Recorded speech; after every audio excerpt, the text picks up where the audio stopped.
Good evening, folks. Thanks for joining in from the McDowell sofa. So I'm feeling better today. I meant to do this last night, but I just was not feeling that great, so I went to bed early. This is the second installment of our read aloud of the World Sensorium by Oliver Reiser. It dates to 1946, the social embryology of world federation, and essentially it sort of lays out what this master plan is, I guess, that's been coming for some time. I mean, it was going on before 1946, but reading through this, I think you can definitely see the policy changes that are in place. A lot of it sort of relates to both, the United Nations, but also this idea of an emergent global superorganism that is connected through networked information. So really, in some ways, like Google, is like the world brain. And, I've been doing some research today actually on like transpartisanism, which I don't know if you guys have heard of the transpartisan stuff, but it's sort of this idea. And again, I'm not up for people fighting for no reason. I don't like social tension just for the sake of it. But there is this synthesis of sort of the alt left and alt right that's coming together. And it was sort of planted back in the 1990s. And I think it has a lot to do with what's coming of like remaking democracy with tokens. And if you haven't gotten a chance, I did put up a new post, I think last night. I think it was last night on my series about the God's eye view. And I would really encourage you to take the time to read these pieces, because I know they're a little dry and they're not the trendy thing that everyone is talking about. But really, we have to get a handle on the complex adaptive systems and how it relates to sort of this global brain emergence, and to start understanding some of the languages that are used both in like the policy space, in the psychology space, in the science and physics and the economic spaces, and how tokenomics fits into all of it. Because I think in some ways, really, I never like to come at this from a national frame, but I do think that there is something about sort of the mythos of American democracy, that harnessing that into tokens and electronic government is going to be important. And so they're going to, on both sides of the political spectrum, mess things up and make this political situation just seem ridiculous, so that they can come back in and say, okay, well, now we need a total reboot. But we're not going to get rid of democracy. We're going to enhance it, right? We're going to make it super participatory. And so some of this early transpartisan stuff that started in the 90s, it actually was in,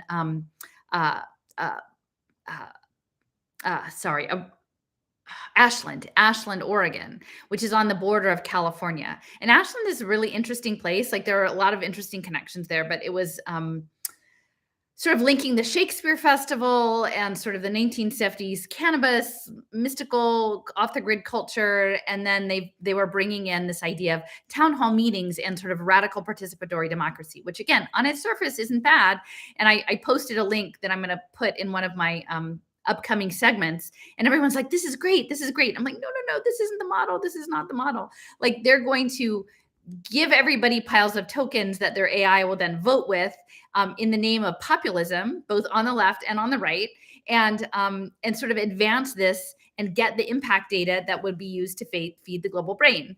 And it will all be done in the name of democracy, but it's certainly not the kind of democracy I think we were taught in school. And I'm not even saying that democracy that we were taught in school was actually fully accurate, but this is going to be something totally different. So anyway, so I've been dealing a lot with transpartisanism, but like right before I hopped on, there was this whole section that these transpartisan people were using Ken Wilber's integral theory, and also Claire Graves, and this other guy later. They had developed this idea of spiral dynamic evolution, like an evolutionary psychology. And Seb Solomon has done a lot around Claire Graves and this spiral emergent integral theory stuff.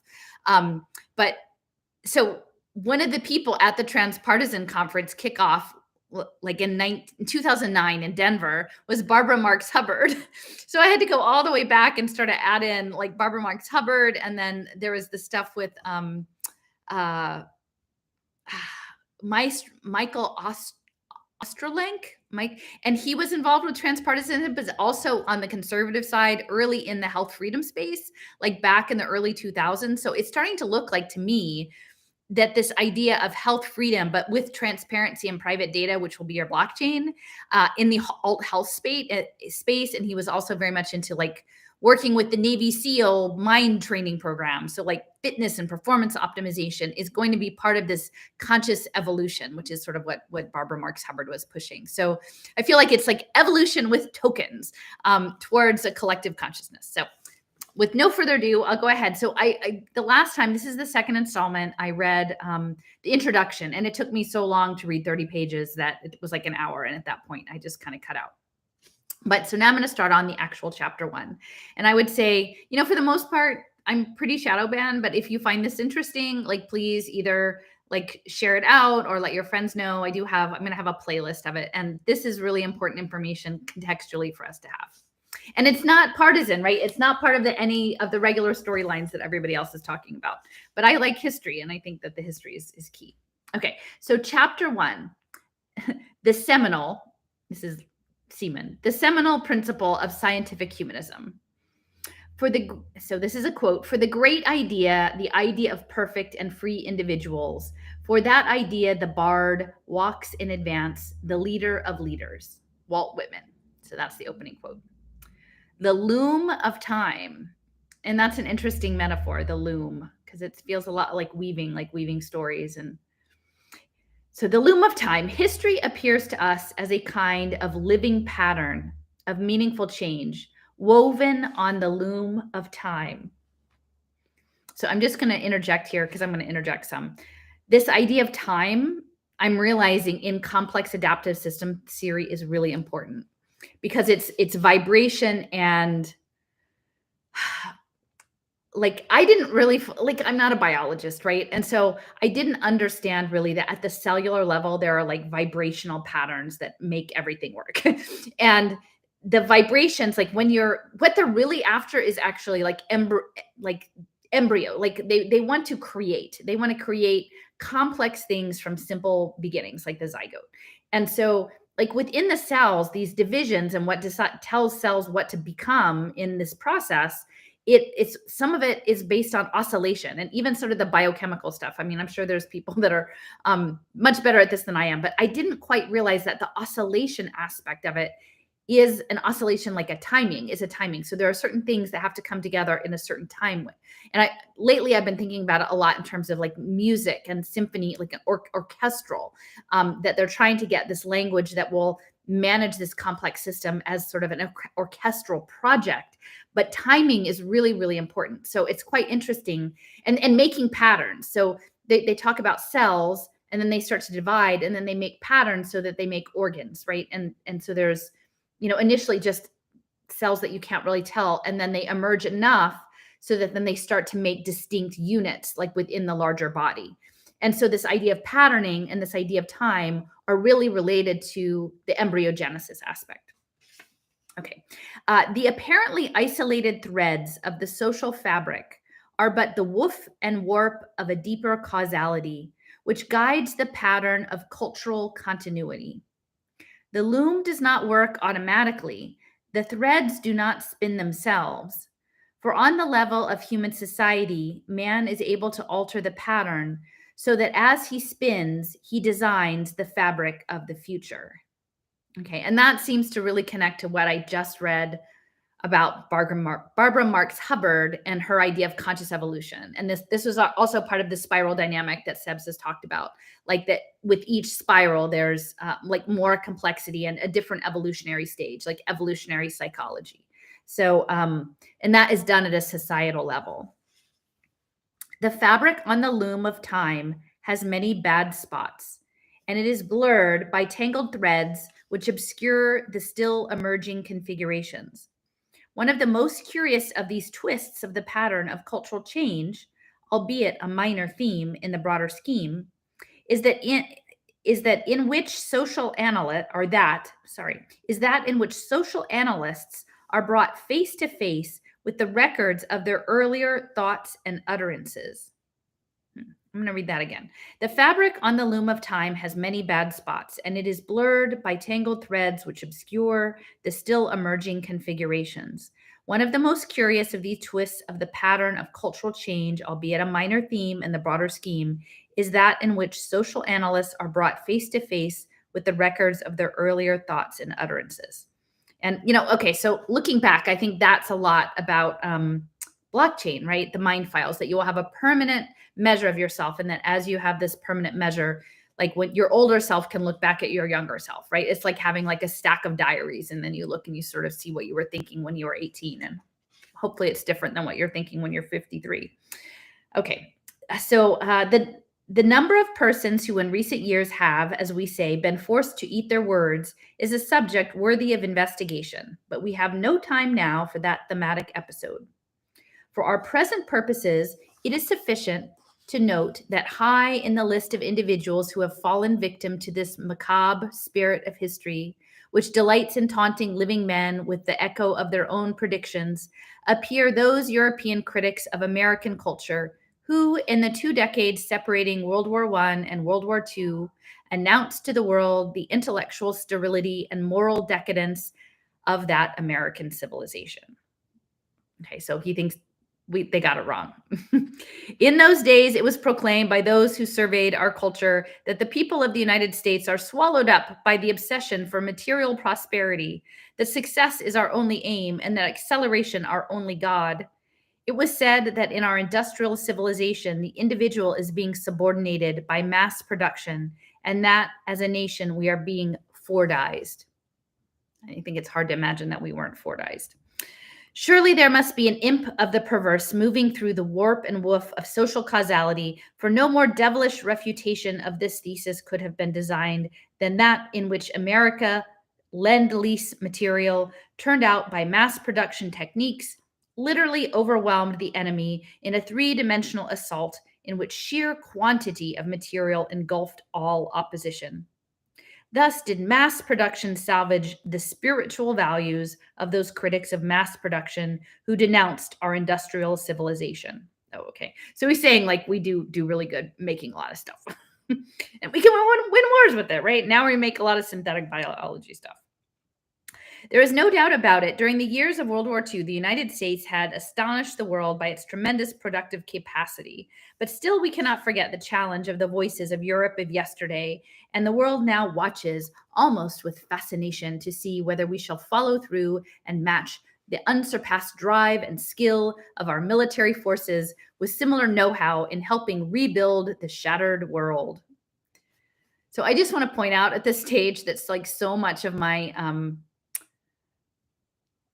research just indicates that what happened after World War II in the Cold War and the rise of venture capital, and then the application of much of the research and development that happened during the Second World War, and I will say in no small part, the frequency and radar weapons, and then the later weaponization of space, like essentially meant that maybe we imagined that we won World War II with all of the stuff that we built.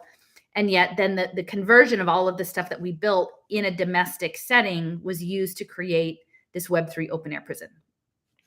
So, most of, when I first started doing my research in education, I was sort of shocked because I hadn't really appreciated the extent to which like the state of Massachusetts, like Boston in particular, was such a center of like defense contracting, and technology. I just really never looked, like you sort of think about Harvard or things like I never really thought a whole lot about MIT. Like I knew about MIT, but like I hadn't really thought about it because like Massachusetts, like from the education space, was like, oh, they're liberal and they're like the smart people and they have the good education system. And like I didn't realize it was a war machine, right? And in some ways you sort of think of Silicon Valley, but there was a wedding of like the Boston intellectual property that was developed in World War II and applied to Silicon Valley that's got us where we are right now. Okay, so rebuilding the shattered world into a prison. For a prison game. Okay, so can the United States in the post-war era rival its magnificent war effort in the economic rehabilitation of devastated countries and in the educational reconstruction of the world generally? American is still on trial in peace as in war, and she meets this renewed challenge of partnership in creating a better world. Will the peoples of our planet judge her? Okay, so peace. This is a technological peace that's coming. The country that was once described by Henry L. Mencken as almost incapable of producing ideas is now called upon to provide leadership for the world that is birthing Are we equal to this role of economic, educational, and political statesmanship? Some nations fear that we shall again disappoint them, that we shall once again more fail to achieve cultural maturity and take the place that history seemingly has marked out for us. They suspect that isolationism is not dead, but only dormant. The world waits to be shown. And so I will just also say that like moving forward in this space, like thinking about world peace and remaking a shattered world, and also like this idea of taking democracy everywhere. That, I mean, it's quite fascinating to think that the taking democracy everywhere is ultimately going to be, if they pull off what they think they're going to pull off, that we have these digital twins that are voting on our behalf using digital items to reflect our values and our core being into the machine. And that like all of that, these markets, and this is something I'm talking about in the series that's coming up, this idea of futarchy, eventually they want to create a situation where the populace is actually betting on political outcomes, so that there are goals that are established for social policy, and then there are a variety of options to get to those goals, and then they're going to give you tokens to vote on which policy approach you think will achieve the goal. And then the vote will happen with the bets. It's a betting vote. And then from that, they'll see which vote actually works out, right? And this is something that actually some of these like prediction markets are already on the blockchain already. And this is what Jeff Yass, who's a billionaire, the richest man in Pennsylvania, very, very politically active, is very interested in, is turning democracy into a free market betting pool, legal free market betting pool. So again, I'm just asking people to like try on the lens, right? So we're coming out of World War II, and Reiser is talking about this idea of us, will we step in? Like, will we step in to our responsibility? And I think, I think that's we are, and it will be with tokens, and will be stuff that's built on distributed ledger technology. Okay, so section 2, what must we do? Now, if the United States is to meet the challenge and live up to its great privilege and opportunity, what is to be our contribution, and what is to be our philosophy of social reconstruction? Now, I will say tonight too, one of the things I added to the map was this guy that worked with, oh gosh, I'm spacing on his name. Let me see if I can. No, I don't have the map up. He was like the bridge between Claire Graves and Ken Wilber in the integral theory, and this idea of the spiral. And he created this like Center for Human Emergence, working in South Africa, like the post-apartheid era. But then he had centers in the United States, in Germany, in the Netherlands, and the Middle East. And actually they're working on the two-state solution. This was part of their Center for Human Emergence, but it was all built on this spiral evolutionary theory. And, they talked specifically about social architecture, like organizing social architecture. So when I see social reconstruction, I'm also thinking that they actually want to construct society as an architectural element. And I think in that, if they can create us as agents in the game as digital identities, they can start to run like John von Neumann's cellular automata processes, and use these like mechanisms of our identities in relation to others' identities in digital space to actually start building quote unquote social architectures. Okay. At the Republican and Democratic conventions meeting in 1944 in Chicago, both political parties speaking to the returning soldiers promised them jobs and the virtues of our traditional democracy. This promise is like so many others we are offered by those who are concerned with the preservation of our quote unquote American way of life. But should we not realize that we can no longer be interested in merely maintaining or returning to something or other?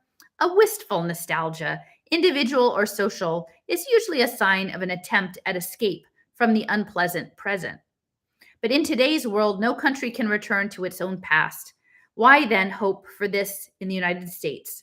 The American way of life at its best never did mean a return to the past. The ability to produce orderly change in the face of the demands of new situations has always been our heritage and salvation. Adaptability to the unexpected must remain our peculiar gift, or shall we perish?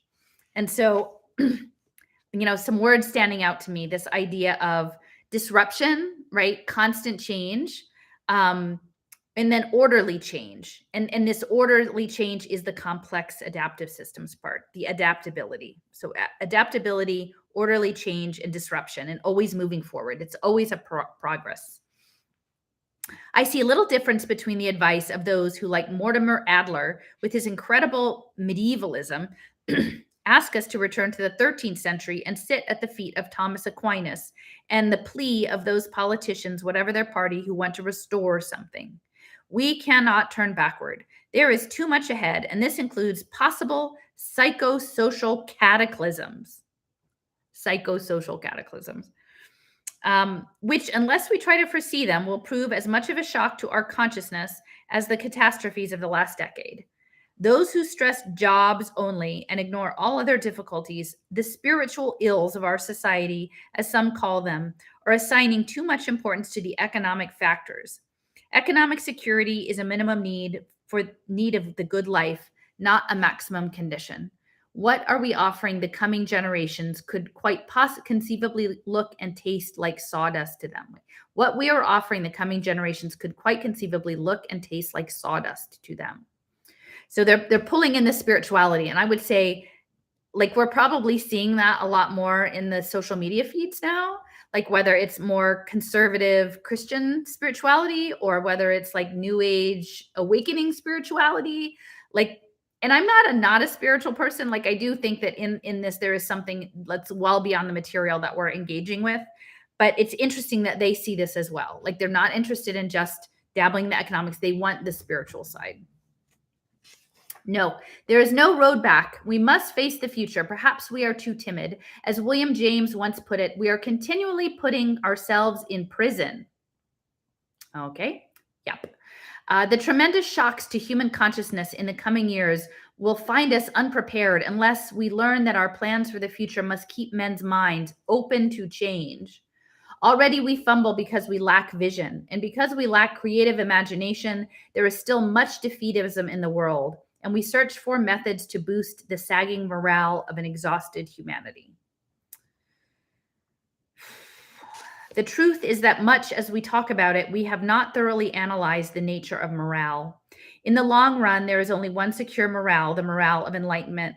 This morale is not the phony stuff of warlords, nor the morale of the clergyman slumbrous incantations, nor yet the morale of the politician's promise of economic security. To build the morale of planetary humanism, an international morale, requires time, and already the time is short for the job we have to do. We must not permit the weary realists or the disillusioned pessimists to discourage us. These are not the days for trumpeting of doom. Revolutions are for the living, not for the dying. If the passing pageant of humanity moves with seared hearts and crushed minds, there must be other hearts and other minds and other lives. The present confusion of humanity cannot be regarded as the aftermath of a would-be conqueror's military miscalculations. What we suffer from is a disintegration of culture arising from the fact that men have been made sick by too much revolving around an egocentric axis. Okay, so this egocentric axis, this is really important to know. So the book, I've got it in my backpack, that I've been reading, The Stealing Fire, I keep talking about that. Like, essentially that whole book is about death of the ego. Like, that's their goal, is that they get the knobs and levers and they can switch off the you that is you, and then you become part of the unified Borg, hive mind.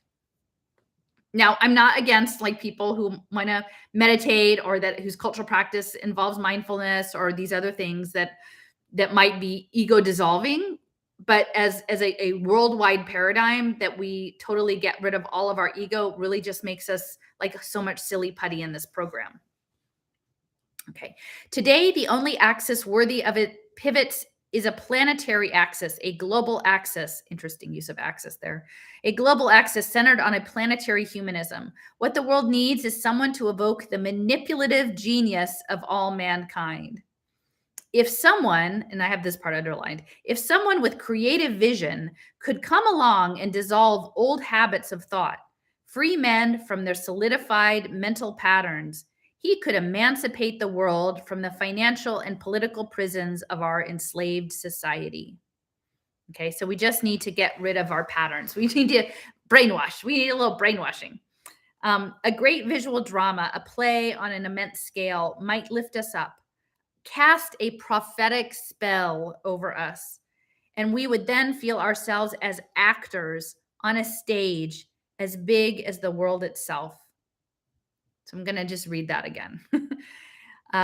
If someone with creative vision could come along and dissolve old habits of thought, free men from their solidified mental patterns, he could emancipate the world from the financial and political prisons of our enslaved society. A great visual drama, a play on an immense scale, might lift us up, cast a prophetic spell over us, and we would then feel ourselves as actors on a stage as big as the world itself. As a provisional sketch of possibilities, we propose an impressive coronation ceremony, coronations, for the planetary democracy, marking the symbolic world beginning of the reign of universal humanism. Nothing less than that would do the trick. So an impressive coronation. I mean, again, that's an interesting word, right? Like coronation. Something that would wipe the old habits of thought and mind, right? A reset. I guess that's really kind of what they're talking about. And that in this, it's about us playing archetypal roles. So I'm just going to say, this is an interesting thing that I've been thinking about this morning. There was an article, and when I was looking into Brock Pierce and his early ventures in like the something international gaming entertainment, whatever, like he was creating markets and digital items related to online card games, but these were like the Magic the Gathering card games. They were like, I guess, I don't know, I haven't played these games, but maybe like a card game version of Dungeons and Dragons where you have characters and you use the cards to cast spells and do things. And these are all archetypal. And I started to think that really, I think they would like to turn us into archetypes within the Ant computer or within the cellular automated modeling, because, you know, even the quantum computers like don't have enough sophistication to consider us as full beings, right? As the layers of complexity, like they're going to start reducing people down into types, right? You know, like maybe there's a constellation of a couple dozen types that we're each supposed to have sort of certain frameworks that were managed underneath. And so this idea of a play and spells, because that was part of the card game. They were talking about these cards as currency, and that the cards were your right to perform an action. So like when you play these card games, I guess, like you get to cast a spell, or you get to get an object, or you get to move something, but the spells aren't just nouns, they're verbs. So anyway, I think it's very interesting that he's already considered like what it will take to move to the planetary democracy is a wiping clean of the slate of our mental constructs, and then moving forward with us as actors on a stage of how this is unfolding. And, you know, within the digital twin idea, I mean, I just really feel like this is sometimes in a lot of the media that we watch, and increasingly, like you're looking at things going, did AI make that? Did AI make that? Like it is like a production. It is like a real-time production. Okay, section 3, planetary integrations. The motive of planetary humanism is social. Its goal is towards the general public, but its background is cosmic. The spread of scientific humanism curves over all behavior of the human drama. The objective is to pull all top wing minds to full manipulative vision of the sweeping splendor of global planning. It's quite a sentence there.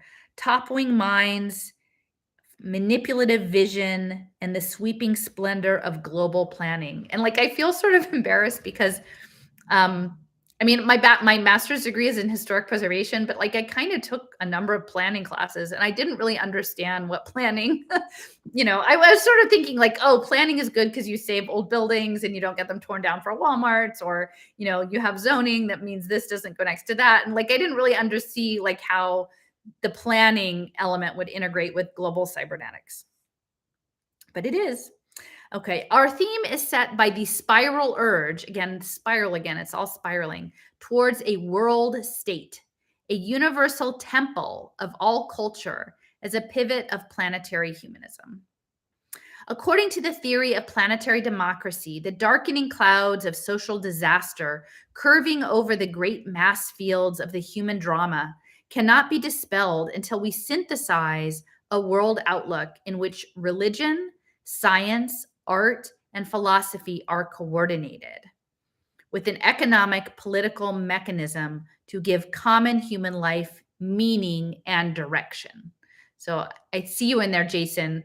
The meaning and direction, that's the cybernetics. All right. And they need to synthesize the social sciences and the material sciences, and that's consilience. That's E.O. Wilson's consilience. This cultural unification must create a pattern of meaning out of the mosaic of history. It must provide a time-binding synthesis. The morale of enlightenment, planetism, and global thinking always seeks the threads of historical continuity. It recalls that at least 2,500 years ago, Muti said, "Let us love one another as oneself. Let a nation love another as its own. Let a sovereign love his subjects as himself."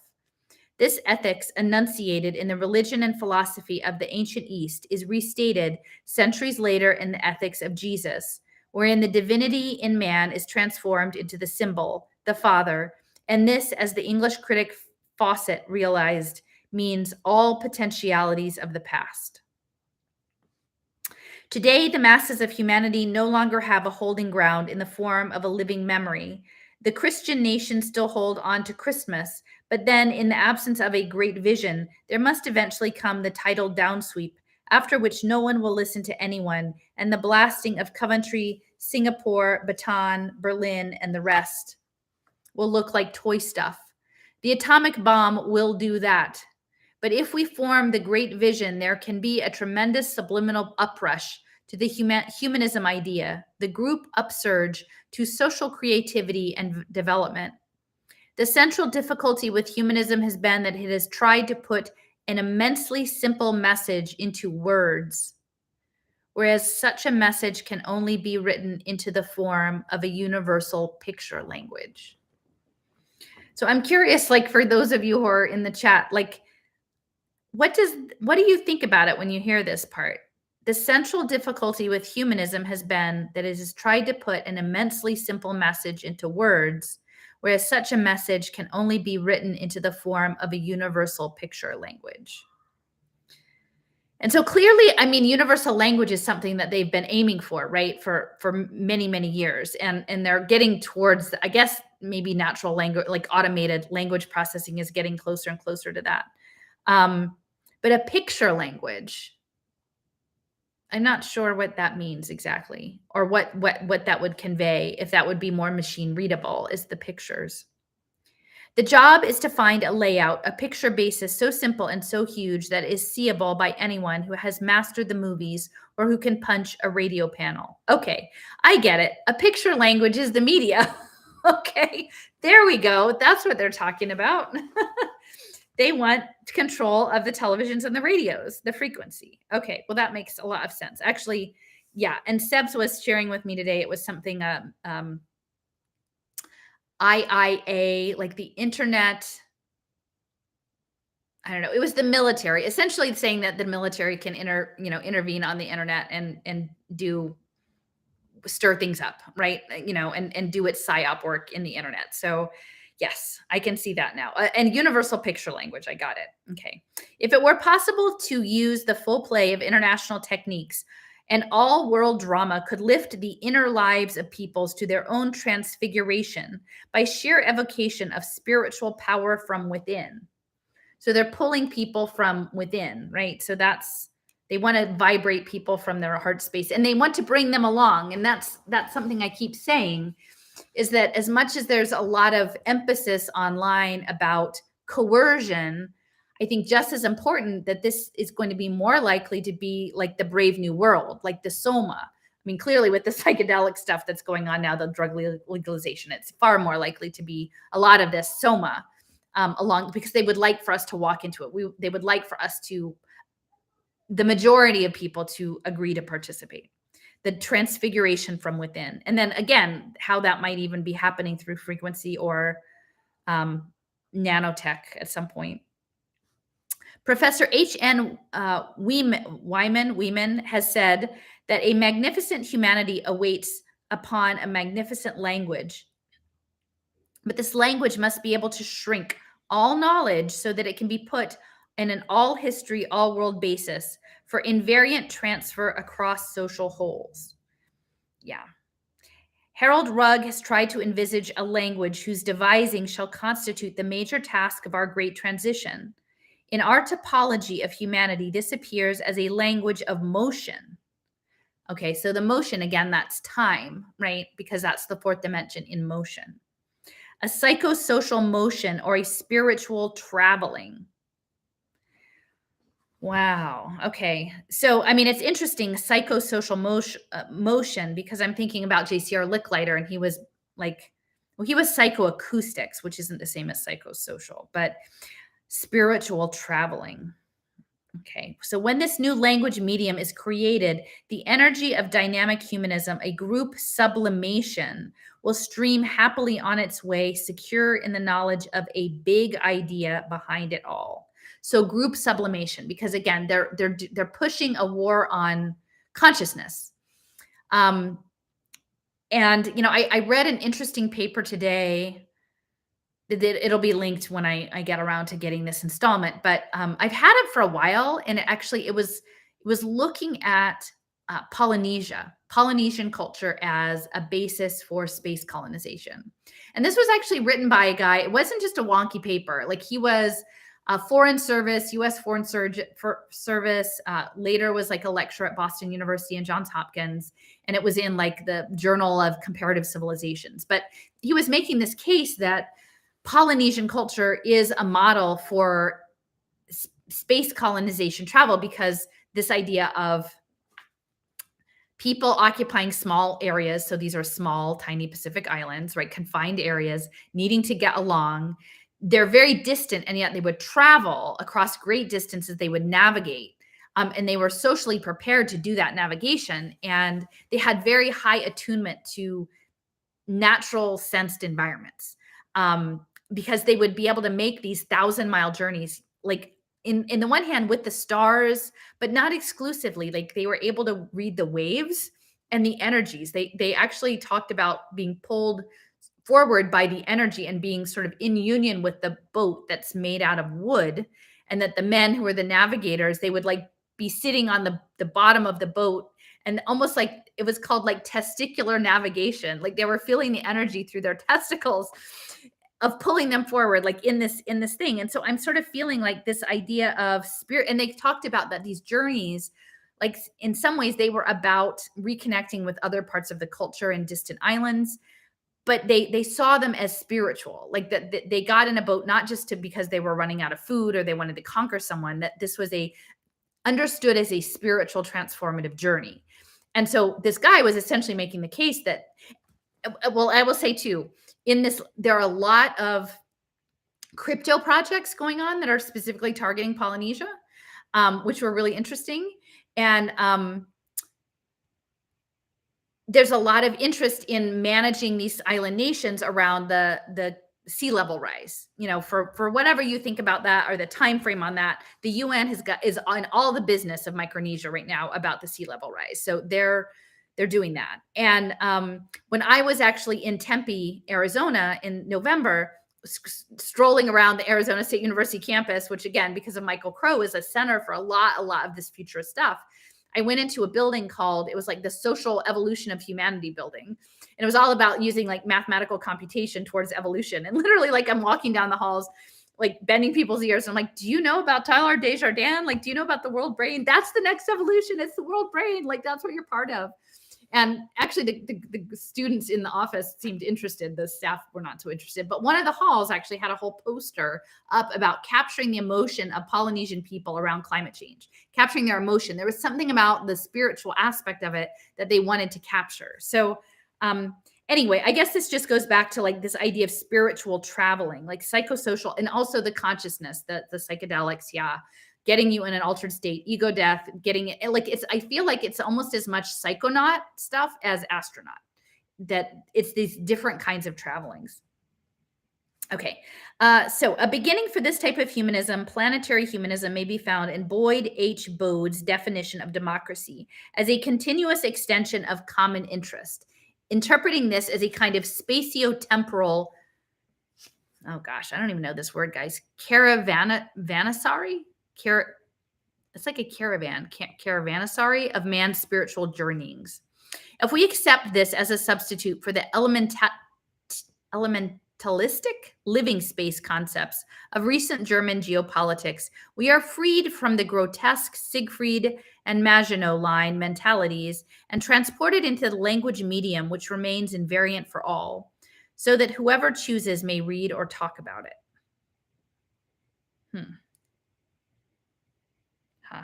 Continuous extension of common interest. Okay, so that's the transpartisan stuff. It's all about the common interest.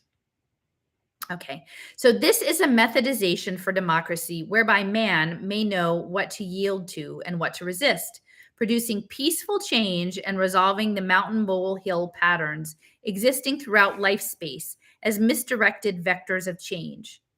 People have failed to realize that developments in theoretical physics, in psychical research, in semantics are as compulsive as industrial, economic, and political events, and indeed sometimes precede and accelerate them, so that the new culture must perforce be a social semantics no less than a political economic unification. All right. So the world that is coming towards us is one that will provide a maximum freedom from special linguistic frameworks. And I had underlined that. The world that is coming towards us is one that will provide a maximum freedom from special linguistic frameworks. So I think they're talking about creating a universal language, but I think in doing that, we actually are going to be really limited. Mental shackles are forged by verbal habits, and a higher mental verbal world will come with a broadening language logic emancipation. In the Indo-European civilization, the basic language structure has provided common grammatical forms and a common logic, a limited two-value logic of true and false. All Aryan tongues are akin, and anyone born to one, such as English, is already cousin to another of the same family. But certain types of Oriental thought were never thus restricted to the either-or logic, and have, in this respect, possessed a greater measure of freedom from limitation. And that's interesting because a lot of the stuff that I've been looking at lately is about linguistics, the connection between computational linguistics and AI and robotics. So, they're saying that our language shapes how we look at the world, which is true. Like the language that we have, there are so many things that I feel internally that I'm able to talk about and process once I see how it's described by others, and there's a language for it. So the having the language for something gives you the power to manipulate it, but if you don't have the language, it's hard to talk about it. So, many of the things that I talk about, I've encountered material that's given me a language to be able to share it, but other people don't have that language, and without it, they can't even conceptualize what I'm talking about. And so when we don't have a shared language, it's very difficult to share concepts. And so I think he's contrasting the Eastern view and the Western view. But, ironically, it feels like where he's saying that we're emancipated from our language limitations, like that we would be more open, like in the Eastern world. The reality is that the Web3 smart contract layer is putting the entire world under either or logic, is under the smart contract logic, is under computational logic. So it doesn't really matter if you have conceptually, if you can go broader, if your entire world is limited within, whatever he would imagine these Aryan tongues that are limited. Okay, so, but what is to be the new invariant logic free from special linguistic frameworks? It is a curious fact that musical scoring is the only international language that Western civilization has developed. And this suggests perhaps music promises to satisfy better than any other medium the requirement of a universal language. Yeah, I can see that, definitely. This is peculiarly important if the object of study of science, namely the cosmos, and the object of emotional apprehension, music, both turn out to be applications of a more fundamental science of mathematical logic, the study of abstract order systems. An interesting application of this idea is afforded by the study of what Pythagoras in the days of ancient Greek culture called the music of the spheres, but which in modern thought is studied under the general heading of spherical harmonics. Here we study how functions are spread over spherical surfaces. The result in a single case may look like a globe's lines of latitude and longitude in general symmetrical patterns. This method not only has wide applications in electricity, but as will someday appear, has possibilities of development through the treatment of the electromagnetic fields of force at work in biological and other superphysical phenomena. So this is important. The method has applications in electricity, but as will someday appear, possibilities through the treatment of the electromagnetic fields of force in biological and other superphysical phenomena. And so, yeah, Tar, Jason says Tar. Like I have a whole other section that I need to talk about. This movie Tar, about the conductor and the symphony and the music. And I know Drew Hempel has a lot to say about like the issues with Pythagoras and how we went all wrong in that mathematical, and that really is this logarithmic spiral. So Sebs and Drew had a conversation about this that I can link to later. But yeah, so he's bringing in Pythagoras. I think that's one Drew would say of Reiser's limitations there. But this idea of the electromagnetic force fields, I've been looking at Michael Levin's work at Tufts and his interest in bioelectricity and how cells without neurons or a brain communicate.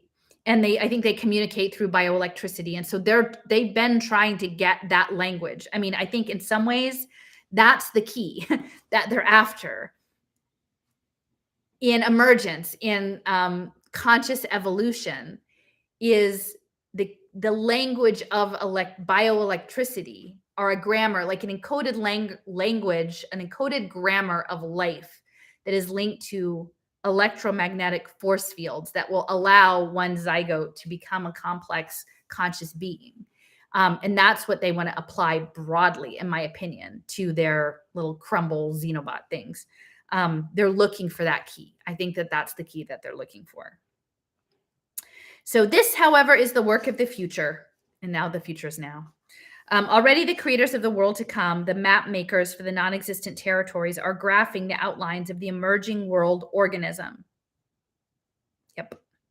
Today, there are seers carrying their burning sconces in the convergent march of humanity, pioneers opening up new territories, poets, scientists, artists, and philosophers, creators of the world to be.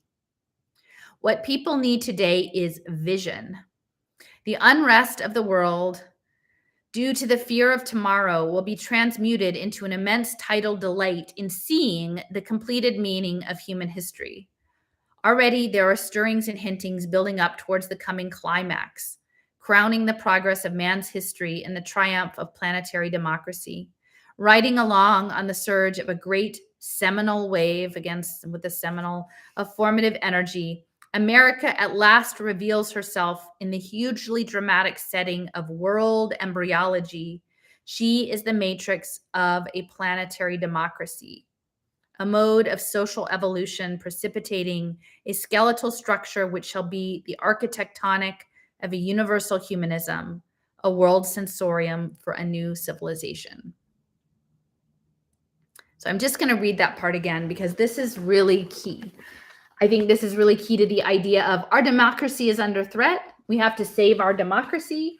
It needs to be radical. It needs to be participatory. We don't have to overthrow the old thing. We will build within. We will build a shadow government, and we will use this push for populism from the bottom up into a tokenomics, into a sociocracy, and that in that exchange of tokens, in the energetic transfers that are happening in distributed ledger technology, it will be like a emergent social system, this embryology. And so it really is, this planetary democracy is birthed out of like the post-World War II American democracy imperative, like such as that is, right? I mean, in some ways, it kind of makes all of the imperial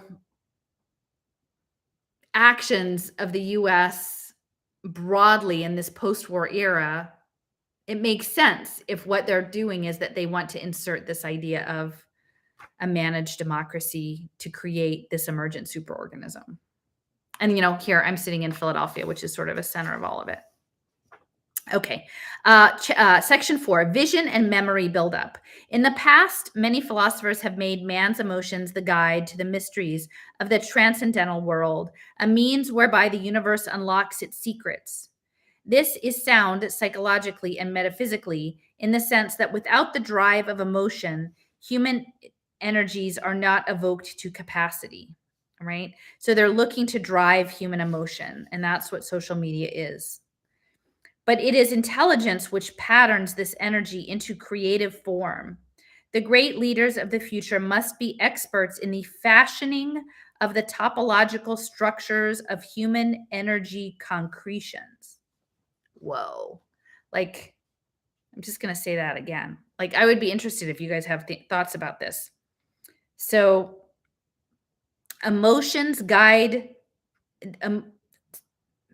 In the past, many philosophers have made man's emotions the guide to the mysteries of the transcendental world, a means whereby the universe unlocks its secrets. Okay. This is sound psychologically and metaphysically in the sense that without the drive of emotion, human energies are not evoked to capacity. So we don't have the energy without the emotion, but it is intelligence that patterns the energy into a creative form. The leaders must be experts in fashioning the topological structure of human energy concretions. And so again, the emotion and the energy, like there may be some aspect that this is actually a physical energy, like the biophotons, actually, like the light-based energy, the light beingness, like our emotion drives the power that we have, but that has to be shaped. And it's the shaping of that system. And then, but you do sort of wonder, like the great leaders, is that the great leaders are going to, in this thing, if we don't intervene, are going to be DAOs. The great leaders are going to be like mechanical systems. There's not going to be any great leader. It's all going to be pretend bottom up, managed through a centralized ledger system of a DAO. Like the great leaders aren't going to be people. They're going to be machines. The formative figures of the future will be creative semanticists. The problem of global semantics, that of social communication across the whole world, speaking to all races and nations as one, is bound up with the problem of developing a technique for releasing one of those great energy burstings or social orgasms necessary for the creation of the new world form. This, we believe, is the problem of mobilizing human energies and guiding them intelligently through the head-heart synthesis.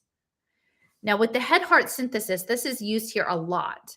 And I think it has a lot to do with, again, the energy fields, the torus particularly, and a lot of the EEG metrics. So a lot of the alt health people in the alt health space, all of this biofeedback, neurofeedback, it was maybe one thing back when this stuff wasn't all feeding into the cloud, but like it's going to start to program you, right? I mean, they're going to tell you it's going to optimize you, right? And you're going to need these systems, especially if we end up like they're polluting the whole world and we end up with a lot of chronic illness. They're going to be doing that, but they want our vital signs. They want our heart and they want our mind waves.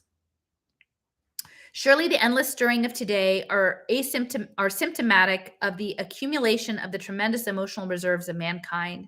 They are the forerunner either of a sadistic destruction of all existing forms or the prelude to the coming into being of some giant form of the future. Which it is, man must decide.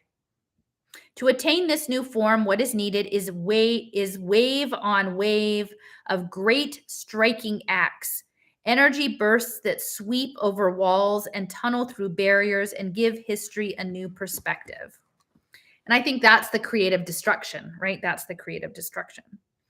We must learn how to muster an authority capable of casting a spell over humanity and creating a new design for planetary living. So there they are with the spells again.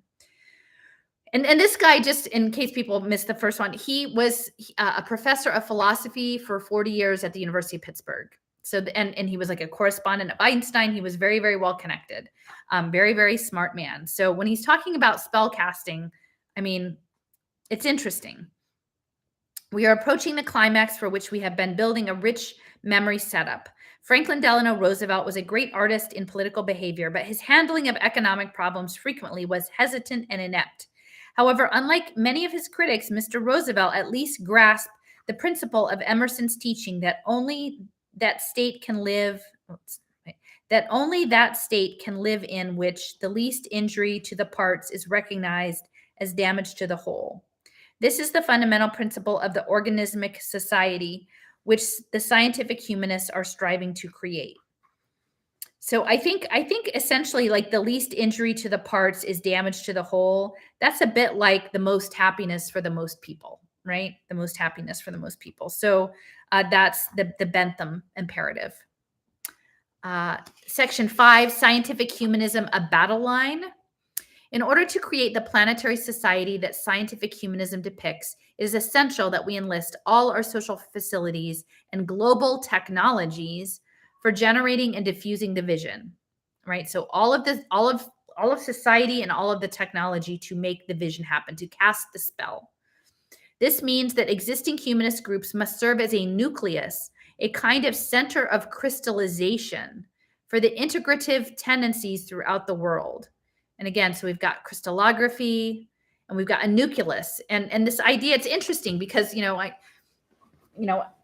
I'm in touch with people and they're always talking about, again, the stuff in the sky and the lines and all of the geoengineering is all based on putting like little nucleuses of crystalline things in the atmosphere that create the mists and the frequency and eventually the rain or the precipitation. It's nucleation. So he's talking about the groups must be a nucleus of crystallization for the tendencies, the integrative tendencies.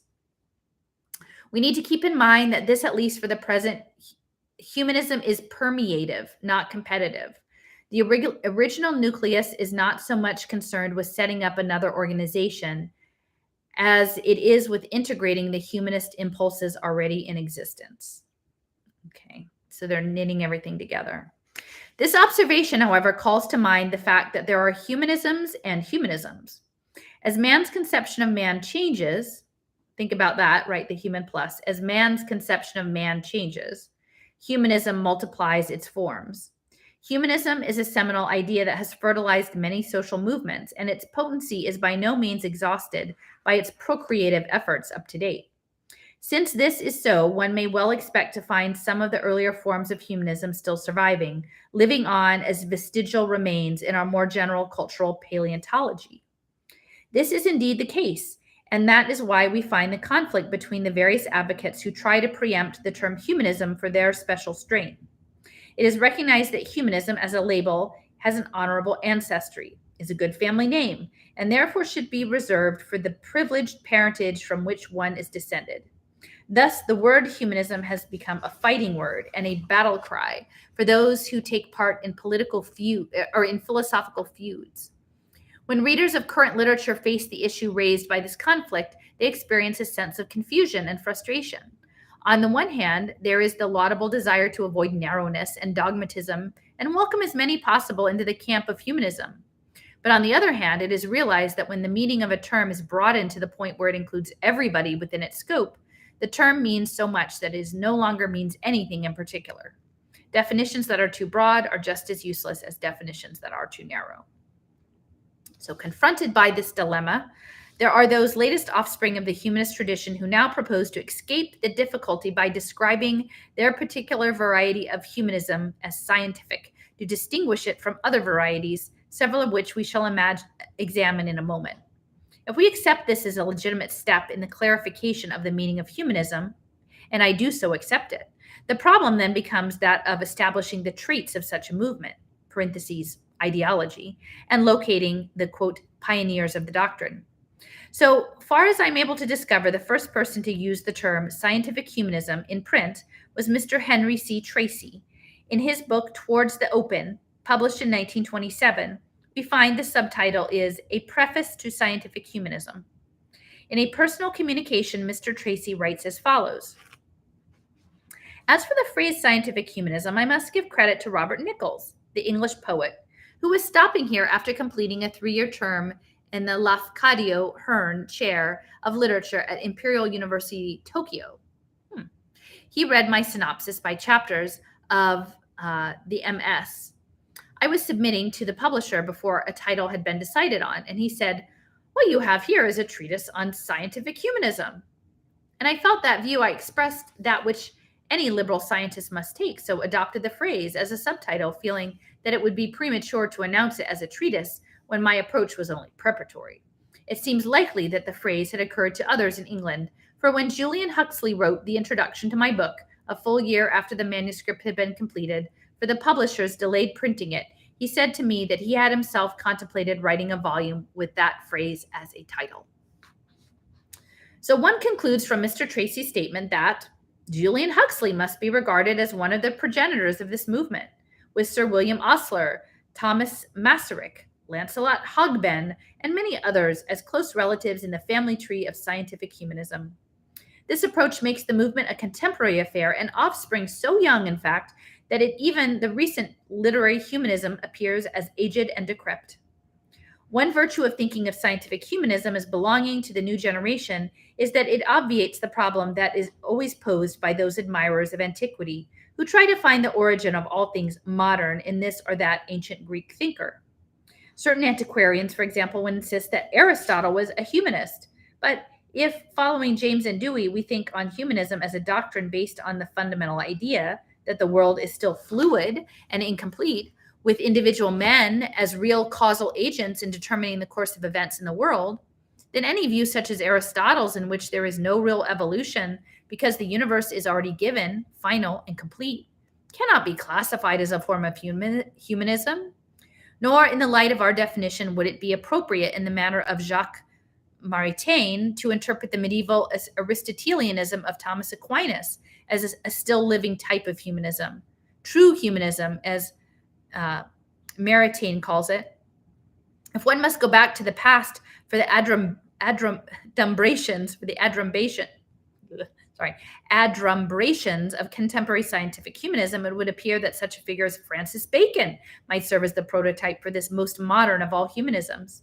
Even within the fold of Roman Catholicism, one can find better forebears for true humanism than is found in St. Thomas. Roger Bacon, or Vico, or Gratry, or Rosmini have much better claims than any medieval scholastic Aristotelian to this position.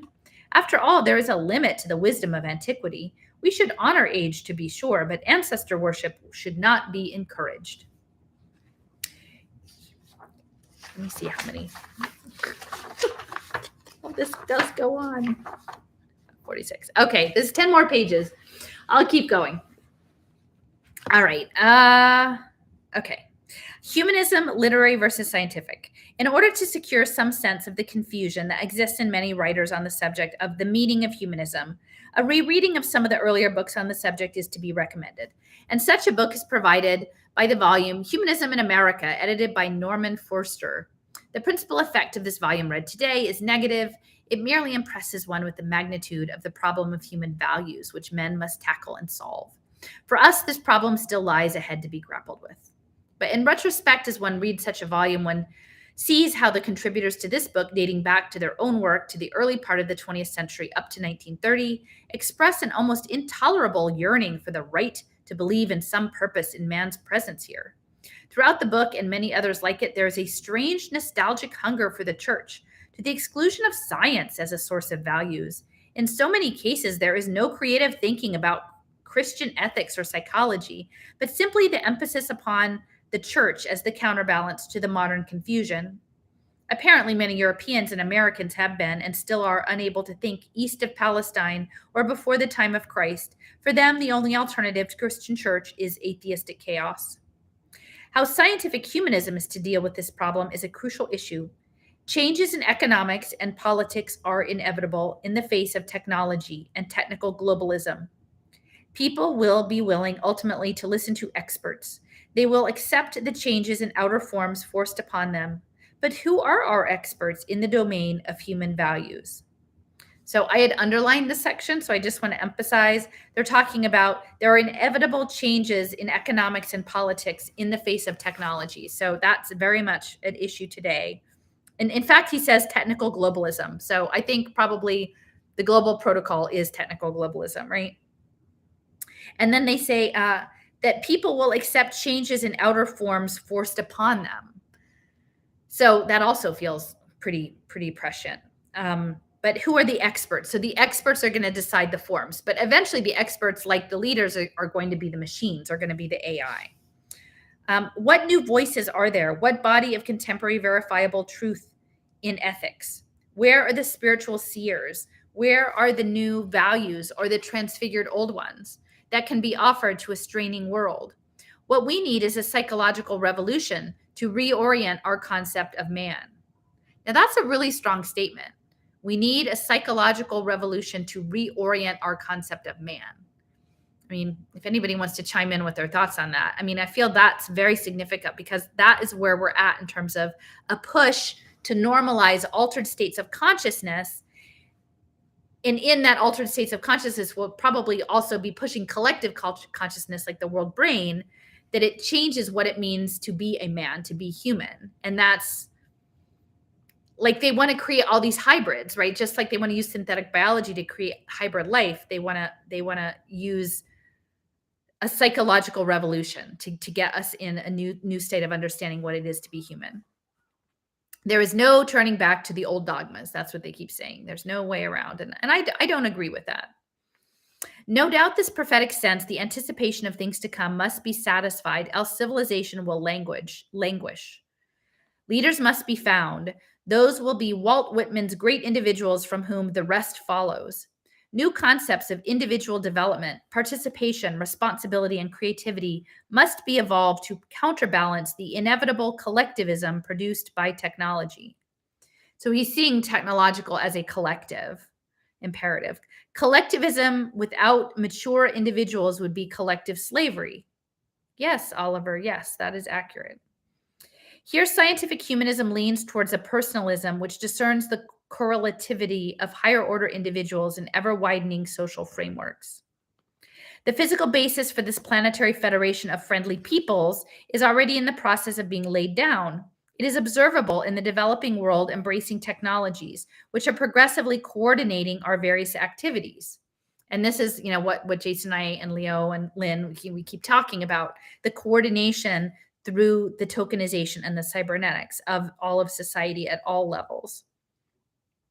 That it's coordinating world trade, travel, and communication into unity. All of this, however, seems to stress the material basis of man's future. Left at this point, our discussion would be merely to commit us to some kind of international socialism or communism of the variety known as historical materialism. For that reason, we cannot leave the matter at this point, since scientific humanism is not based on materialism theory of history. Let us pursue this matter for a moment. Section 7, socialism, Marxist, or planetary. One of the most articulate of our modern groups, the communists, have argued that the teachings of Karl Marx constitute a valid claim to recognition as a form of humanism. Such interpreters, such as John Somerville and Corliss Lamont, have boldly set forth the social values of Marxist doctrines. And J.B.S. Haldane has enthusiastically applied the principle of Marxist dialectic in all fields in his book, The Marxist Philosophy and the Sciences. Now, unfortunately for the Marxists, different interpreters place different estimates on the validity of the principles of dialectical materialism, as illustrated, for example, by the analysis provided by Sidney Hook in his volume, Reason, Social Myth, and Democracy. Fortunately, it is not necessary for us to try to equate these diverse judgments. For us, it is sufficient to note that the dissatisfaction which some scientific humanists feel in the presence of Marxism today comes from the failure of Marxist theory to develop beyond the point where Marx left it when he died. Instead of creating new values and new principles, Marxism has done what many other forms of socialism have done, taken over too many of the values of capitalism instead of undertaking the more difficult task of what may be called creative semantics, constructing maps of non-existent territories of the world of new values for which humanity is waiting. And I would just say, as someone who, you know, I was never like a Marxist. I think understanding the Marxist analysis helped me understand the,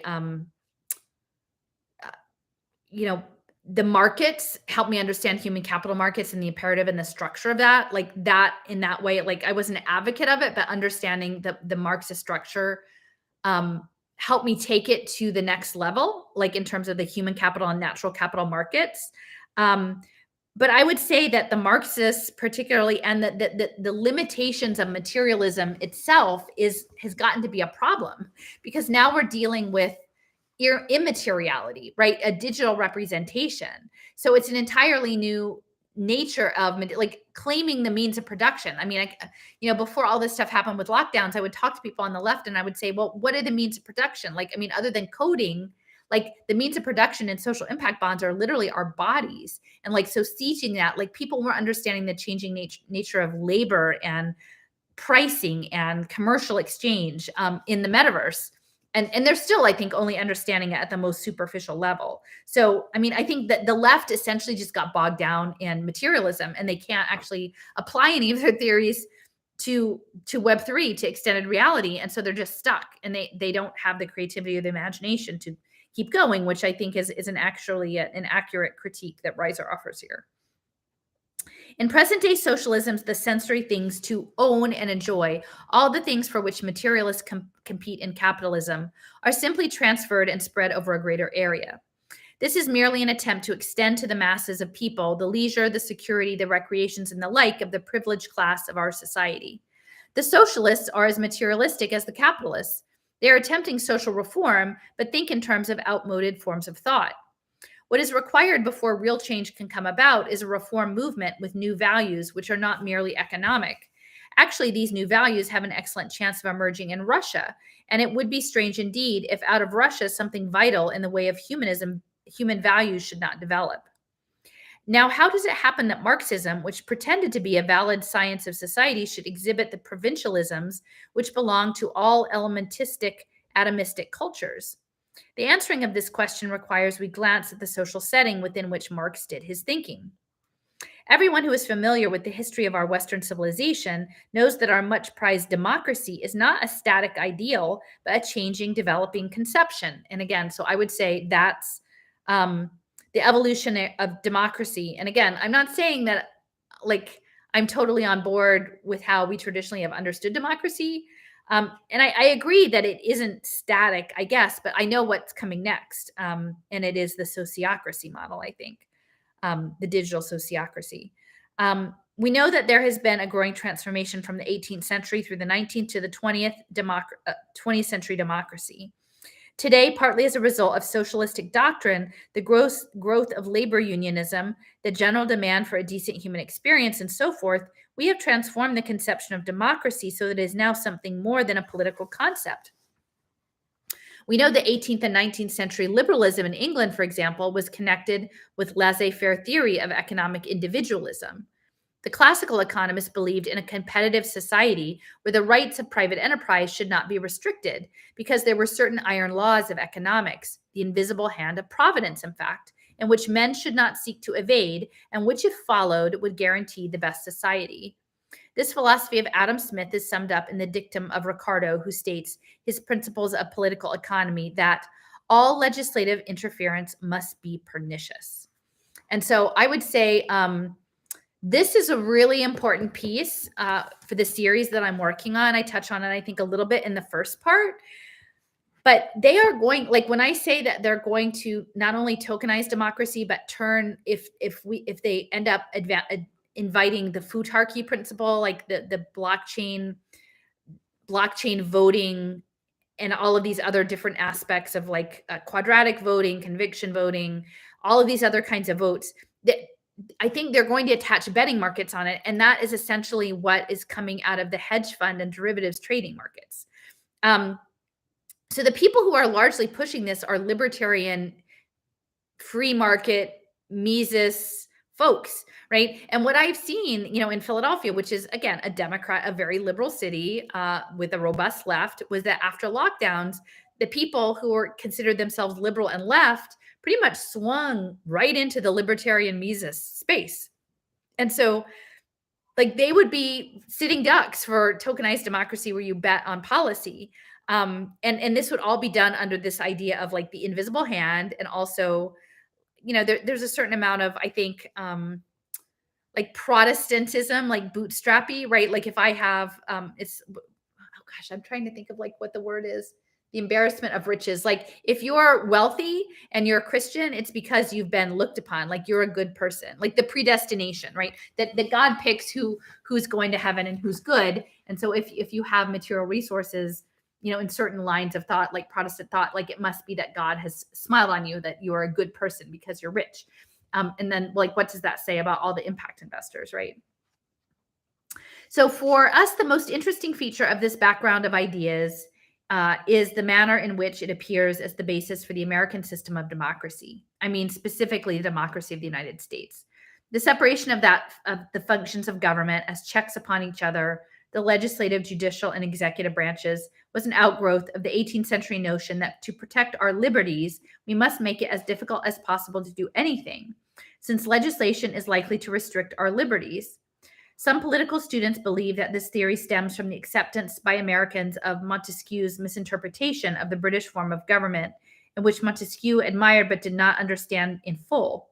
In any case, this negative conception of the function of government is part of the explanation of the present conflict between private enterprise and social planning. So I'm going to say that this line is important, right? That the negative conception of government as being in conflict, like putting private enterprise in conflict with social planning, because that's what's going to be coming next, is the synthesis, right, of free market economics and planned economy through the blockchain. Because I think through complex adaptive systems, I think people will be given some sort of sense of freedom, but only within the limited numbers of choices that are happening. So the blockchain stuff will mesh private enterprise. Like it will allow the free market to invest in social policy. Like the futarchy will bring together social planning, because what they will say is the system of betting amongst the populace with the tokens on outcomes-based government contracts for social services will both allow the social planning, because they'll say that's the plan, right? The plan is that the people who vote for the most likely good outcome, and then people can actually make money on it. And that's going to how it's going to be brought together, unless we can wake up and like, I just don't think enough people even have the understanding that this is what's coming, because they're still so caught up in the polarization. Like, back on the page where he's saying like they need to be able to get people very emotional and then shape that emotion into the emergent shapes that they want. And that's exactly what people are doing now. So yeah, so the planned economy and the free market economy are going to merge in betting tokens. Okay. A conflict between an older and a newer philosophy of government. The prevailing 18th century political economic theory was part of the surviving social context within which Marx did his thinking. He pretended to be scientific in his analysis, but in actual fact, Marx's social theory is definitely dated. As is well known, when Marx and Engels cooperated in England in developing the tenets of dialectical materialism, they found the economic theory reformulated by Ricardo upon evidence supplied by Malthus dominating political life and thinking. Based on the Ricardian doctrine of the wages fund and the rest of the iron law, the iron law made it clear that no philanthropy, no legal interference, no collective bargaining, as we now term it, could do more than palliate laissez-faire, was therefore thought the only policy consistent with what they thought were the facts. The Communist Manifesto was based on Ricardian economics. It assumed that no health measures could do any good, and the only hope of the workers, therefore, was in revolution. Today, we know better, and our problem now is to use the power of legislative enactments to create the positive conditions for a universally humane society. Okay? And again, I think that there are core aspects that we can understand as humane, right? I mean, people should have their basic needs met. But then there are other things in terms of legislating what is humane, in that, like, we've lived through the last 3 years. And at this point, there are policies that are asserted around people's bodies that some people would frame as a public good. Some people would say that, oh, everybody needs X treatment because it's humane, right? And then there would be other people who would say it's humane to not impose that on me. So, once you start to legislate humane society, and I think tie it to the technology and the free markets, it's really worrisome. But to repeat from the point of view of scientific humanism, Marxism is out of date. Marxist socialism helped to give many of the minimal conditions of decent society, and we owe it a debt of gratitude. But today, the Marxists who do not evolve in their social views are attempting to reform society while yet thinking in terms of obsolete forms of thought.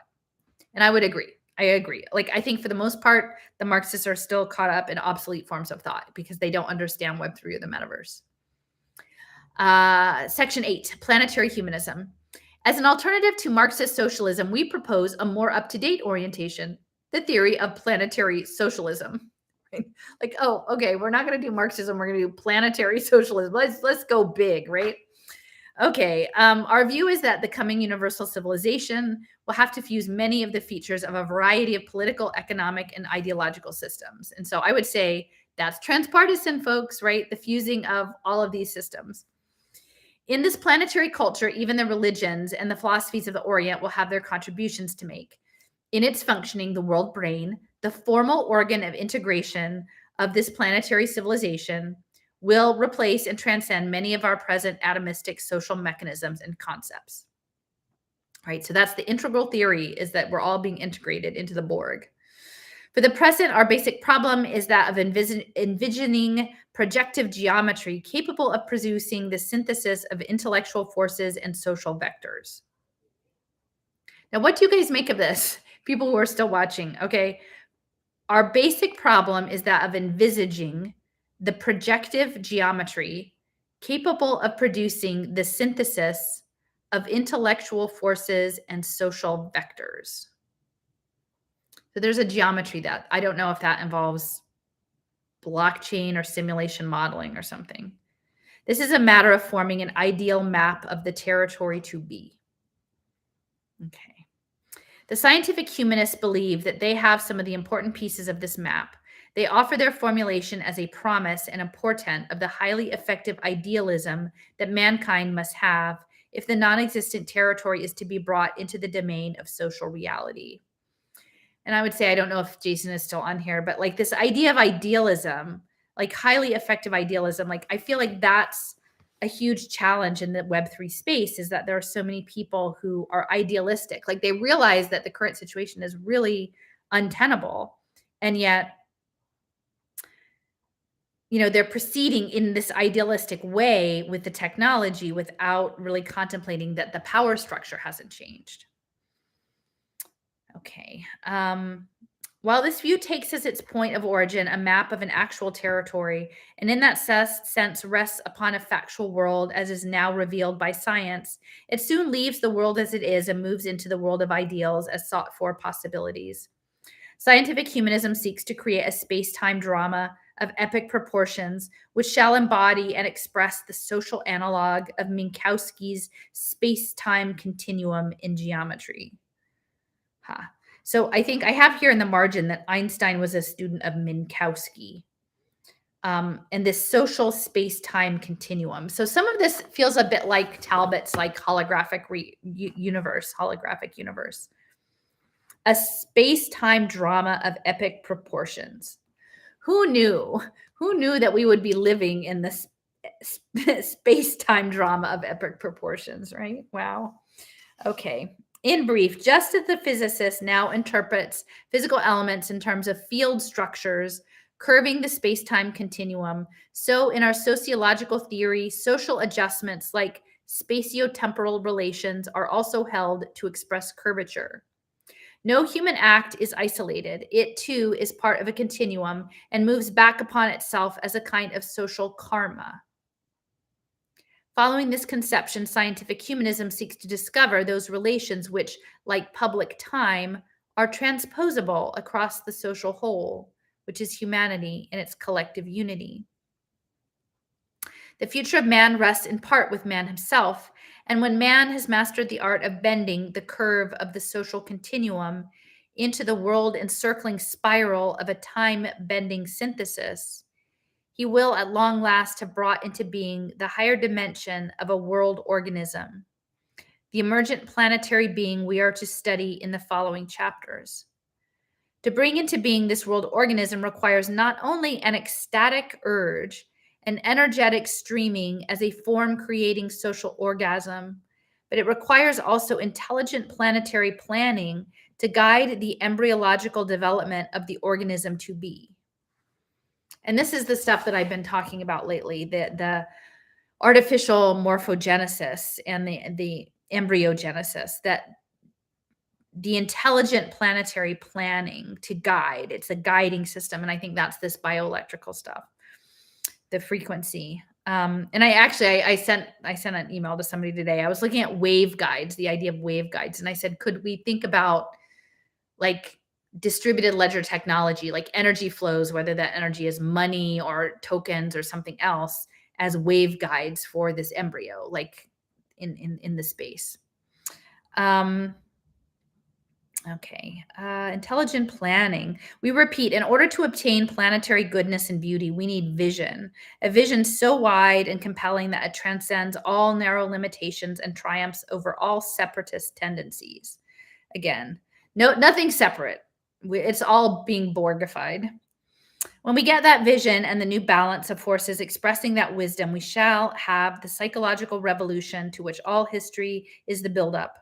Once the consciousness of universal relationship is planetarily established, we shall find the idea of a common destiny for mankind is no mere fantasy, with PH, which is odd, of wishful thinking, but a legitimate objective of human expectation. Indeed, the vision seems already to have been proclaimed by Tennyson in his famous lines from Locksley Hall, where, like Whitman's bard who walks in advance, the poet paints a vision of the future. This is in italics, so I think this is the lines from Locksley Hall. For I dipped into the future as far as the human eye could see, and saw the vision of the world and all the wonders that would be. Saw the heavens fill with commerce, argosies of magic sails, pilots of the purple twilight dropping down with costly bales. Heard the heavens filled with shouting, and there rained a ghastly dew from the nation's airy navies grappling in the central blue. Far along the worldwide whisper of the south wind rushing warm, with the standards of the people plunging through the thunderstorm, till the war drums throbbed no longer and the battle flags were furled. In the parliament of man, the federation of the world, there the common sense of most shall hold a fretful realm in awe, and the kindly earth shall slumber lapped in universal law. And I'm pretty sure someone told me, and then I looked it up, that Woodrow Wilson carried these lines in his pocket, Locksley Hall in his pocket too. And that's, again, the League of Nations. That was the precursor to the United Nations. So, yeah, and then it was sort of this idea of a ghastly dew, the atomic bombs, right? The ghastly dew, and the stuff about like the Navy and the oceans, and the thunderstorm. There's something about waveforms and oceans and electricity, and then again the universal law and the common sense. They're the common sense of most. And I've been reading a lot in what's coming lately about the wisdom of crowds and harnessing the wisdom of crowds. So that's part of this complexity theory. Tennyson's preview of the kindly earth resting under the reign of universal law still demands much constructive work for its consummation. Surely one important step in the direction of the attainment of the parliament of man is a psychological revolution. Now, when I first read this, the psychological revolution stuff didn't jump out at me that much. I I was not tuning in to the psychological revolution. But after reading Stealing Fire, I realized, and early on, I kind of said, oh, this is a war on consciousness. This is a war on consciousness. And reading back through this, like the way in which the psychological revolution jumps out, I think like they're very much attuned. And so, again, these people don't just come up with these ideas independently. It's part of I'm not saying like that there's a written out exact plan, but the forces that are behind this imperative, like they're just the latest people to carry it forward. Okay, so surely one important step in the direction of the attainment of the Parliament of Man is a psychological revolution to sublimate and transmute the technological revolution, which is interesting to sublimate and transmute. I mean, is that like the nanotech? Is that at the molecular level? Because what I'm seeing lately in terms of the transmutation, like they always say that the technology is most powerful when it becomes invisible, right? Like when electricity goes in the wall and it's invisible, like when you're using it so often that you're not even thinking about it, like that's the sublimation. But